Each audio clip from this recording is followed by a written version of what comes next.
rest of this presentation is going to be about buying styles and how you relate to the psychology of the different buyer types. Sales psychology is all about fear. It's all about helping your client to overcome fear. Because when people are in a state of fear, they are stressed out, they feel threatened, and they're not going to want to have anything to do with you until you understand what their source of fear is as a buyer and help them to overcome that. There are at least 4 particular buying styles that have 4 particular fear states associated with them, okay? And that's what relationship selling is all about. If you use a one-size-fits-all relationship buyer style, selling style, you have a 75% chance of being wrong. And I'm here to tell you the evidence is that the buying style rapport that you form is the largest part of the close, period. We will look at behavioral psychology as an avenue into understanding how to lead and motivate different types of people. There seem to be 2 types of people in the world. Hippocrates didn't use the terms introverted and extroverted, but he noticed that some people were very restless and always active and kind of agitated and moving around and talking a lot and walking a lot and busy, busy, busy. And then on the other side of the coin, he noticed that there were people who were more like this. But he said to himself, you know, it's not just enough that I have identified these 2 types. I now know that there are 2 different types of these highly energetic types, okay?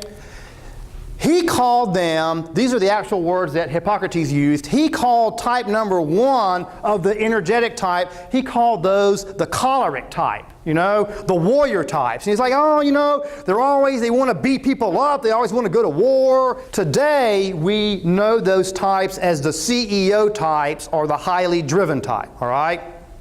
i.e. the arrogant, ambitious type. In the sales environment, you're creating the following things based upon your knowledge of their inner psychology and their fear state. You need to know what they need in their surroundings. You need to know what they need in their conversations. You need to know what they need to see in the actions of others, okay? First of all, let's move on to type number 1, the highly driven person.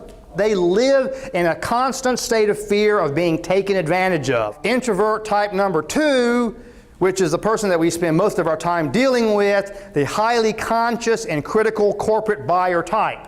The only person in the corporation usually who has the authority to sign a check. These people, the conscientious type, you can say C equals corporate buyer equals check, okay? And for that type of job, the CEO and everyone else went to great psychological lengths, okay? And gave many personality tests and screening after background check to make sure that he put the most critical, judgmental, nitpicky person in the world in between you and the corporation's bank account. Okay? And these people do not like you from the get-go.